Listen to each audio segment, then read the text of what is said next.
Why was the Star Wars Holiday Special a disaster? What possessed Lucasfilm to make an Ewok movie filled with death and murder? Keep watching to find out. Blowing up the Death Star at the end of 1977's A New Hope wasn't just about saving the galaxy. It was about our two main characters fulfilling their arcs. Han Solo had spent his life living up to his last name. He was in it for himself and had no interest in anybody who wasn't paying him. But after meeting Luke Skywalker and Obi-Wan Kenobi and helping them reach the Rebel base, he found he couldn't keep looking the other way. He returned at the perfect moment, taking Darth Vader out of the fight and giving Skywalker the chance he needed to save the day. Luke, meanwhile, had to learn to embrace the spiritual world of the Force and ease his ties to the physical world he's known all his life. And once he did that, he was able to make the impossible shot and destroy the Death Star. Han Solo's daring return showed that this scoundrel could become a hero, and Luke proved that he had what it took to become a Jedi someday. Released in 1978, the Star Wars Holiday Special was many fans' first chance to return to a galaxy far, far away, and it was a doozy. A 2-hour, made-for-television variety special, the film followed Chewbacca as he and Han Solo tried to make it home in time for Life Day. Most of the special follows the various ways Chewbacca's furry family passes the time waiting for Chewie's return, and most of its cameos from other Star Wars characters come from the Wookiee's wife, Malla, as she calls her husband's friends and asks about his whereabouts. They all assure her that he's on his way there. Unfortunately, the Empire is convinced of the very same thing and hopes to use the holiday to capture Han and Chewbacca. Imperial stormtroopers search the Wookiee's house and leave a soldier to wait for the rebels' arrival. But with the help of a local trader sympathetic to the rebel cause, they manage to kill the soldier. With the Imperial soldiers out of the way, the Wookiee family takes crystal orbs that sort of look like snow globes, lift them over their heads, and somehow use them to spiritually connect with the main cast and many other Wookiees. They stand around the Tree of Life in red robes while Leia sings a strange song. Then, everybody leaves, and the special finally ends.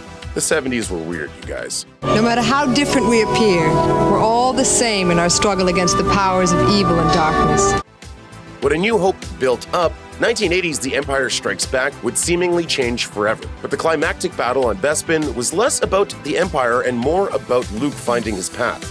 While training with Yoda, Luke once again is urged to embrace his growing connection to the Force and let go of his attachments. This time, however, the attachments that Luke has to discard are his friends, who have been captured by Imperials in Cloud City. Luke refuses to abandon them, but ultimately, his decision nearly gets them all killed, which would have also doomed the entire galaxy.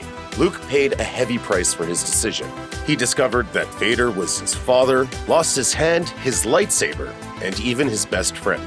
He also placed all of his friends in the very danger he had hoped to save them from. By the time the credits roll, the heroes are on the run, and things look bleak indeed. While The Empire Strikes Back may have been the rebellion's darkest period, 1983's Return of the Jedi proved to be one of its brightest. After freeing Han Solo from Jabba the Hutt, Luke Skywalker and the Rebel Alliance discover two things. Leia Organa is his sister, and the Empire created a second Death Star above the forest moon of Endor. Our heroes race to save the galaxy again, but there's just one problem. It's a trap! Yes, Emperor Palpatine set the whole thing up to both destroy the rebellion and seduce Luke to the dark side all at once. But he was wrong to believe that he could convince Luke Skywalker to join the dark side of the Force. Instead, Luke, having learned his lesson at last, restrains his emotions, lets go of his anger, and spares his father. This leads to Vader's redemption, the Emperor's death, and, with a little help from some furry new friends, the salvation of the galaxy. Never underestimate a Jedi. Or an Ewok. Speaking of Ewoks, in 1984, George Lucas experimented with television once more and released a made-for-television movie called Caravan of Courage, an Ewok Adventure on ABC. Starring the recognizable Ewoks of Endor, the story follows the human Toani family after they crash land on the forest moon and attempt to survive. The parents end up kidnapped by the Goraks, forcing their children, Sindel and Mace, to work together with Wicket and the Ewoks to rescue them. After a long journey across deserts, acid pools, and giant mountains, the children overcome their fear, reach the Goraks' fortress, fight giant spiders, and, with the help of the fairy-like Wisties, free their parents. Ultimately, Gorax is defeated in the ensuing battle by essentially tripping him into a giant chasm, and the victorious heroes return to the Ewok village to celebrate their victory and mourn those they lost. It seems like a happy ending, but about that, In 1985, fans got their third Star Wars film in just as many years when another spin-off named Ewoks: The Battle for Endor aired on ABC, and it was strangely horrific. In a twist beginning more suited to the Alien franchise than Star Wars, before the Tawani family can fix their ship and go home, space marauders led by a Night Sister of Dathomir kill them all. Well, except Sindel, who manages to escape with Wicket and hide with an old hermit. After the Night Sister kidnaps Sindel, the hermit, Noah, and Wicket manage to infiltrate the castle, free the Ewoks, steal the parts, and use them to repair Noah's ships and defeat the Marauders with its defenses. With the Ewoks free and the threat finally over, Sindel goes with Noah so that she can return to the galaxy at large, as Endor is not her true home. So what does it all mean? Endor sucks, that's what. When it finally hit theaters in 1999, The Phantom Menace was the first Star Wars film in over a decade. Armed with state-of-the-art CGI that was simply impossible when he finished the last film, George Lucas sought to finally finish his 6-part saga by revealing the story of Anakin Skywalker and the Clone Wars that he had teased all the way back in 1977. The entire film boils down to Palpatine engineering an attack on his own planet of Naboo so he can convince Naboo's ruler, Queen Amidala, to declare a vote of no confidence in the Republic's current Supreme Chancellor, allowing Palpatine to replace him. Everything else that happens in the movie is essentially a distraction that allows him to succeed. Even the impressive duel of the fates between Qui-Gon, Obi-Wan, and Darth Maul. If Qui-Gon survived, his experience and outlook as both a Jedi and a teacher may have been enough to keep Anakin from falling to the dark side later on. But because Maul struck him down before being defeated himself, Obi-Wan is forced to train and, as we will see, ultimately failed the young boy.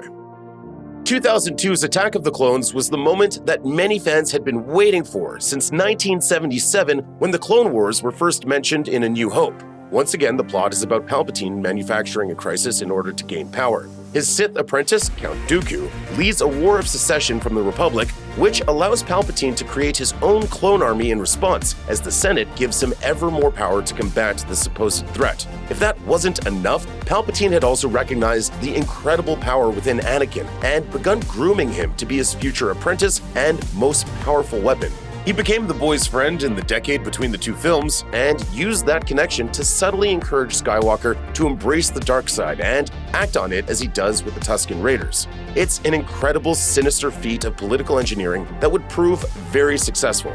And, oh yeah, there was also a bunch of lightsaber fights, a secret marriage, the first battle of some war, and the birth of a future bounty hunter named Boba Fett. Yoda apparently turned into CGI and jumped around a lot too. Those things were fine, but the politics are really where it's at. From the moment the prequel trilogy was originally announced, fans of the original films knew how it had to end. Of course, with the status quo we see at the start of A New Hope. And 2005's Revenge of the Sith is the tragic moment where it all comes together. Having used the Clone Wars to slowly but surely grant him near total control of the entire Republic, Palpatine finally decides that he's ready to finish his master plan. With Anakin now on his side, he eliminates Count Dooku and defeats the Separatist army, then executes Order 66, forcing every clone to rebel against their Jedi generals and kill them. Obi-Wan and Yoda are among the only survivors. Obi-Wan confronts Anakin and defeats him, but this traumatic event simply finishes the transition of Anakin into Darth Vader. Darkness falls across the galaxy as it waits for the arrival of A New Hope. The prequel trilogy would find its own spin-off film in the 2008 animated film Star Wars: The Clone Wars. Set in between Attack of the Clones and Revenge of the Sith, this theatrically released film was essentially the pilot project for the television series and helped fill in the gaps between the two movies. The plot involves Jabba's son being abducted in a ploy to keep him from allying with the Republic against the Separatist army. In the end, this ploy fails, but the real meaning behind the events of the Clone Wars was the introduction of Anakin's apprentice, Ahsoka Tano. Her arc, which would be explored in the Clone Wars series, was a mirror of Anakin's own journey, allowing us to see through her eyes what may have happened if he had chosen a different path, the path she herself ended up choosing. That is merely hinted at in the film, of course, but the seeds are planted here. A decade after the prequel trilogy concluded, Disney released Star Wars Episode VII: The Force Awakens in 2015 after purchasing the franchise from George Lucas for $4 billion. At the film's climax, the mysterious newcomer Rey gets captured by Kylo Ren, Leia and Han's mostly evil son, and held on Starkiller Base, the newest iteration of the Death Star. Han, Chewie, and Finn fly to the base and attempt to rescue her before General Leia Organa and the Resistance can destroy the base with them still on it. After rescuing Rey, Han tries to reach his son one last time, but determined to follow the path of his grandfather, Darth Vader, Kylo rejects his father's plea and murders him. Kylo Ren's story is a mirror image of the arc of his mentor, Luke Skywalker. When Luke had the chance to kill his father, Darth Vader, he spared him rather than turn to the dark side. But Kylo Ren decided to kill his father and embrace the dark side, setting up the central conflict at the heart of the new trilogy. The ending of the 2016 New Hope prequel, Rogue One, probably needs less explanation than any of the others because the entire movie was retrofitted to make sure it ended exactly where A New Hope begins. Recall that in A New Hope, Luke is able to destroy the Death Star because secret schematics smuggled out by Rebellion spies showed a design flaw that made the Death Star vulnerable. Rogue One was built to explain how such a glaring design flaw existed in the first place and how the Rebel spies got the information. It turns out that the Death Star designer Galen Erso intentionally built in the weak spot as part of his revenge against the Empire, and his daughter Jyn Erso was the one who delivered it to the rebellion at the cost of her own life. Your father would have been proud of you, Jyn. The film ends with those plans being delivered to Princess Leia, whose ship is attacked by Darth Vader exactly as the opening sequence of A New Hope showed 4 decades earlier. If J.J. Abrams' The Force Awakens was a reestablishing of what fans had always remembered Star Wars to be, then Rian Johnson's 2017 sequel, The Last Jedi, was an examination of the franchise that seemingly attempted to deconstruct its tropes and storytelling. After Kylo Ren fails to turn Rey to the dark side, she flees to a nearby planet where the last remnants of the rebellion are being hunted down by the First Order. It all seems doomed until Luke Skywalker unexpectedly shows up. After abandoning his Jedi ways following the loss of his student Kylo Ren to the dark side, Luke has seen the error of his ways thanks to Rey's devotion to her friends. It's no coincidence that the middle film of the new trilogy culminates in the same decision as the middle film of the original trilogy. Just as in Empire Strikes Back, the student, in this case Rey, chooses to leave training to save her friends against the direction of the Jedi Master. This time, it's Luke who pays the price rather than Han, but once again, the surviving heroes escape on the Millennium Falcon to fight another day. 2018's Solo: A Star Wars Story was, in a way, the first Star Wars origin story. It showed fans how Han got his last name, escaped his home planet of Corellia, trained as a stormtrooper, met Chewbacca for the first time, and won the Millennium Falcon from Lando Calrissian in a game of sabacc by keeping the man from cheating. The story is self-contained and clever, but it introduced a lot of plot threads that still haven't been picked up on to this day. Most notably, the big screen return of Darth Maul to the land of the living as a crime lord. The ending was designed to set up more sequels or prequels, depending on how you look at it, but because of poor box office returns, none of those plot threads have yet been picked up since. Just as the original trilogy was fundamentally about Luke Skywalker's journey, the new trilogy was about Kylo Ren's battle against his own dark nature, so it was fitting that the climax of 2019's Star Wars Episode IX, The Rise of Skywalker, concluded with the end of his story. More conflicted than ever about his dark side decisions after sensing his mother's death, being healed by Rey, and imagining a conversation with his father, Han Solo, Kylo Ren finally gives in to the light side of the Force and becomes Ben Solo once again. This is echoed by Rey's discovery that she is a descendant of the evil Emperor Palpatine. But rather than continue the age-old battle between their two families, Kylo Ren chooses to sacrifice his life to help Rey defeat the reborn Palpatine. The threat ended, Rey returned to Tatooine and buried Luke and Leia's lightsabers before officially taking on their name to honor them. In many ways, Star Wars Episode IX, The Rise of Skywalker, ended in the same place that Return of the Jedi left its heroes, with the Emperor's death reigniting hope for a new democratic government and a reborn Jedi Order led by a powerful hero with her own original lightsaber. Like the original trilogy had the Ewok Adventures and the prequels had the Clone Wars, the sequel trilogy has received its own official specially made spin-offs in the form of 2020's The Lego Star Wars Holiday Special. The feature focuses on Rey Skywalker's attempt to train Finn in the ways of the Jedi, though both are struggling with the prospect. In an attempt to gain guidance, she travels to a temple on Kordoku to observe a special Life Day ritual that ultimately allows her to travel throughout time and meet Star Wars characters from multiple different eras, including Luke, Yoda, Qui-Gon Jinn, Obi-Wan Kenobi, and Darth Vader, who once again turns to the light at the end. Hey, what's with the sweater?